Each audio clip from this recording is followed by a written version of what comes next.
Everyone is looking at gold and silver right now and asking the same question. Did we miss it? Or is this just the beginning?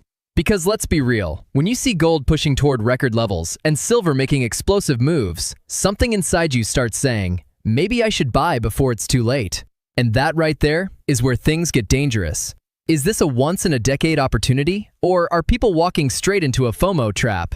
Today, we're breaking this down in the simplest way possible. No hype, no noise, just what's actually happening in 2026 and what it means for your money. Because this is not just about gold and silver. This is about understanding where money is flowing globally and whether you're positioned on the right side of that shift. Now, here's what makes 2026 different. We are not in a normal market anymore. Gold didn't just rise slowly, it exploded. We saw gold move to extreme highs earlier this year. Levels most people didn't think were possible this fast. Even after pulling back, it's still sitting in a range that's historically very elevated. Silver did something even more dramatic. It surged aggressively, then pulled back hard, and now it's stabilizing at levels that are still massively higher than just a year ago. And this is where confusion starts for most people. Because when prices are low, nobody wants to buy. But when prices go high, suddenly everyone wants in. That's human psychology. That's how markets work. But smart investors don't follow emotions. They follow why something is happening. So before we even talk about whether you should buy gold or silver right now, we need to understand one thing first. Why did these metals move so aggressively in the first place? Because without that, you're just guessing. And guessing in markets is expensive.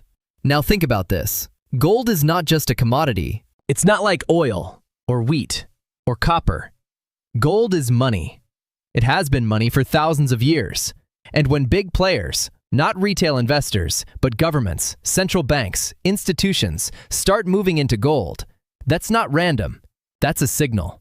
Over the past couple of years, central banks around the world have been quietly accumulating gold at a massive scale.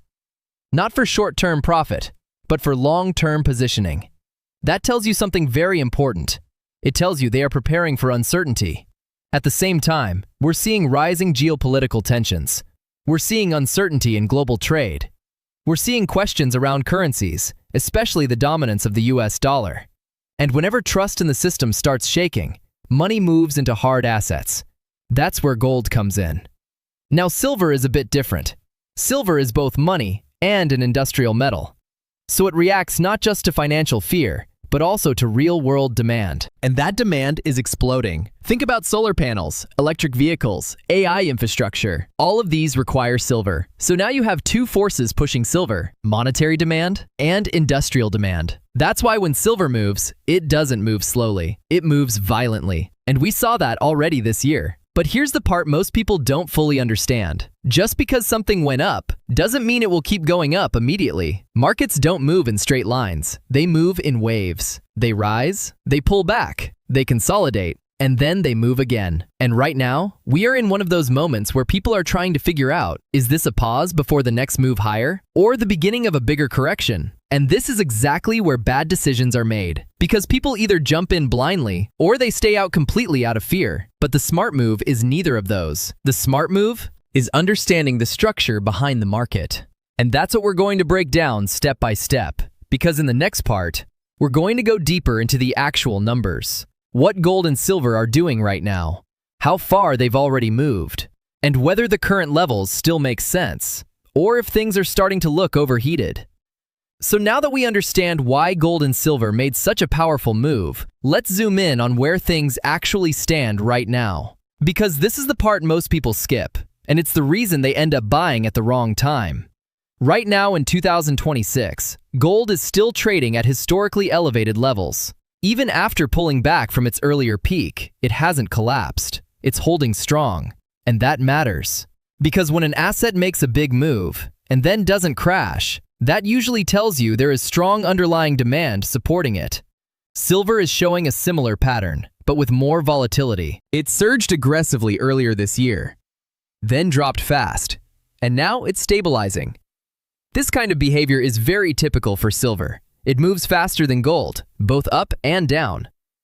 Now here's something important most people don't look at: the gold to silver ratio. This ratio tells you how many ounces of silver it takes to buy 1 ounce of gold. Right now, that ratio is still relatively high compared to historical norms. And historically, when that ratio starts to compress, silver tends to outperform gold. Not slowly, but aggressively. So from a positioning perspective, some investors are not just asking, should I buy gold or silver? They're asking, which one has more upside from here? And this is where the market starts to split into two camps. On one side, you have investors who prefer gold. They see gold as stability, a store of value, something that protects wealth over time. Less volatility, more reliability. On the other side, you have investors leaning towards silver. They see higher risk, but also higher potential reward. Because when silver runs, it can move much faster than gold. But here's the key point. Both of these perspectives can be right. It just depends on your time horizon and your strategy. Now let's talk about how much these metals have already moved. Because this is where the FOMO question becomes real. Gold has already delivered a massive run over the past couple of years. We're not at early cycle prices anymore. We're not buying gold at cheap levels. We're buying it after a major move.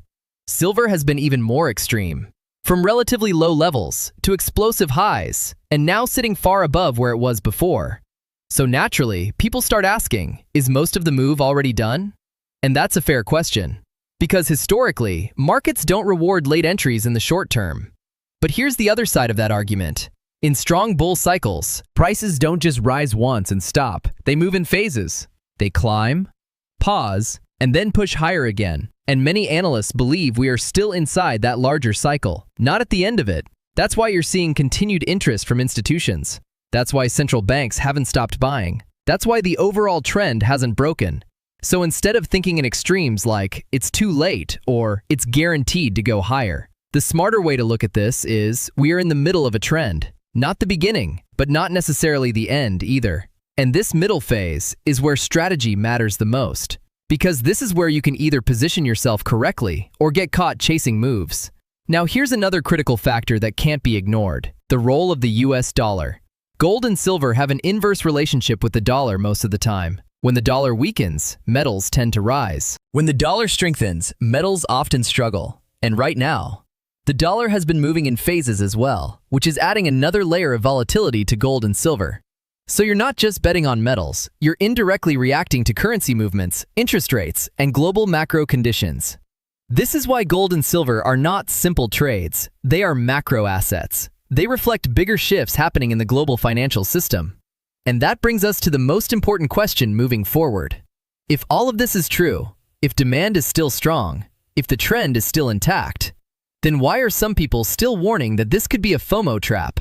Because in the next part, we're going to break down the bull case versus the bear case in detail. What could push gold and silver much higher from here?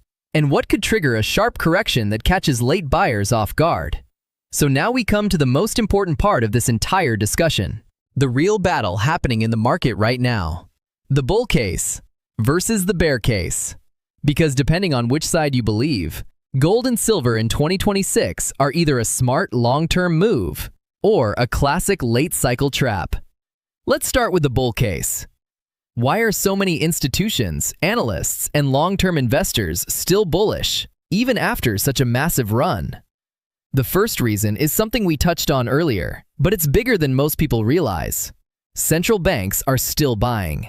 Not slowing down, not pausing, still accumulating. And this is not retail money chasing hype. This is sovereign-level positioning. When countries start increasing their gold reserves, they are not thinking in months. They are thinking in decades. They are hedging against currency risk, geopolitical instability, and long-term uncertainty in the global system. And as long as that demand continues, it creates a strong floor under gold prices. Now add another layer to that. Global debt levels are still rising, governments are spending more, deficits are expanding, and the long-term sustainability of that system is being questioned. Historically, when debt levels get too high, currencies tend to weaken over time, and when currencies weaken, gold benefits. Because gold doesn't depend on any government, it doesn't rely on policy decisions, it just exists as a neutral store of value. Now let's talk about interest rates, because this is one of the biggest drivers of gold and silver. When interest rates are high, holding gold becomes less attractive because gold doesn't pay yield. But when markets start expecting rate cuts, everything changes. Lower rates weaken the dollar, increase liquidity, and make non-yielding assets like gold and silver more attractive. And right now, even the expectation of future rate cuts is enough to support demand. Now let's bring silver into the picture, because this is where things get even more interesting. Silver is not just following gold. It has its own story. Industrial demand is growing rapidly. We're talking about solar energy expansion, electric vehicles, semiconductors, and even AI-related infrastructure. All of these sectors require silver. And unlike gold, silver supply is much tighter. Mining production is not increasing fast enough to match demand. So when demand spikes, prices react quickly. That's why some analysts believe silver could outperform gold in the later stages of this cycle. Not by a small margin, but significantly. Now combine all of this together. Central bank demand, currency concerns, rate expectations, industrial demand for silver, and you start to see why the bull case is still strong. This is not just momentum, this is structural. But, and this is where things get real, no market moves in one direction forever. And this is where the bear case comes in. Because ignoring the risks is exactly how people get trapped. The first risk is very simple. Prices have already moved a lot. Gold is not cheap anymore. Silver is definitely not cheap anymore. And historically, buying after a big run increases the chances of short-term losses. Even in strong bull markets, corrections are normal, sometimes sharp. We're talking 10, 15, even 20% pullbacks. And if you enter at the wrong moment, that can feel like the market is collapsing, even if the long-term trend is still intact. Now add another risk. What if the dollar strengthens? If economic data improves, if inflation cools faster than expected, if rate cuts are delayed, the dollar could regain strength. And when that happens, gold and silver usually face pressure. Not because their long-term story is broken, but because macro conditions temporarily shift. Now let's talk about something people don't like to hear. Gold and silver do not generate income. No dividends, no interest, nothing. So if prices stagnate for a period, you're just holding the asset without cash flow. And for some investors, that becomes a problem. Silver has an additional risk. Because of its industrial side, if global growth slows down, demand can drop. And when demand drops, silver can fall faster than gold. That's why silver is often more volatile, higher upside, but also sharper downside. And finally, there's the psychological risk. This is the biggest one, FOMO, fear of missing out. When people see prices rising, they don't want to be left behind, so they rush in, without a plan, without a strategy, and usually at the worst possible time. That's how markets transfer money, from emotional buyers to patient investors. So where does that leave us? Right in the middle. Strong long-term fundamentals, but real short-term risks. And that's exactly why this moment matters, because in the next part, we're going to break it down even further. Gold versus silver directly. Which one makes more sense in 2026? And how smart investors are actually positioning themselves right now. So after everything we've broken down, the big question remains. Is gold and silver in 2026 a smart move? Or a FOMO trap? And the honest answer is, it can be both. It all depends on how you approach it. If you're coming into this market thinking you're going to double your money quickly, chasing prices after a big run, putting in money you might need in the short term, then yes, this can absolutely turn into a FOMO trap. Because even in strong bull markets, pullbacks happen. And if you're not prepared for that, you'll panic at the wrong time.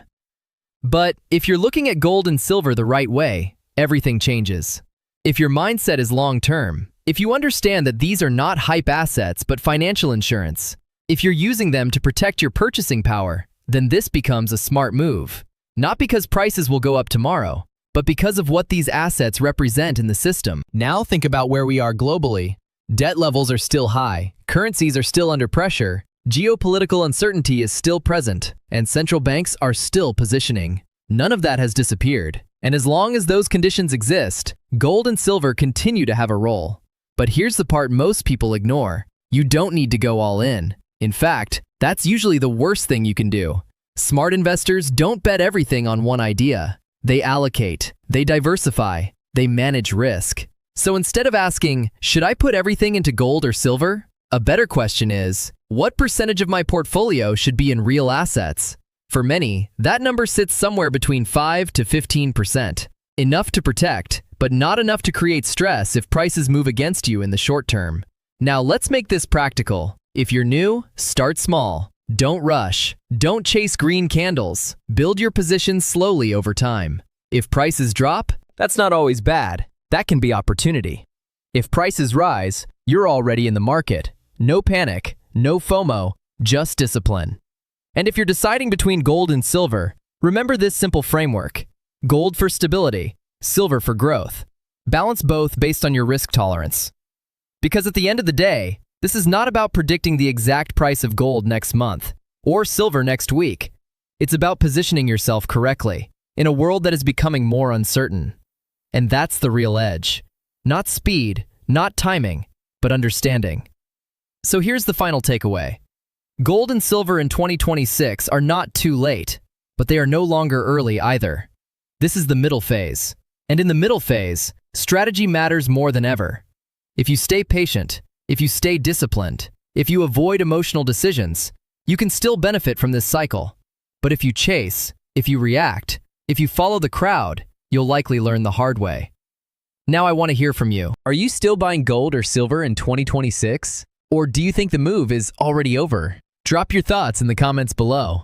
And if you want clear, no-hype breakdowns like this every week, make sure you subscribe to the Gold and Silver Updates, stay ahead of the market. Because in times like these, understanding money flow is everything.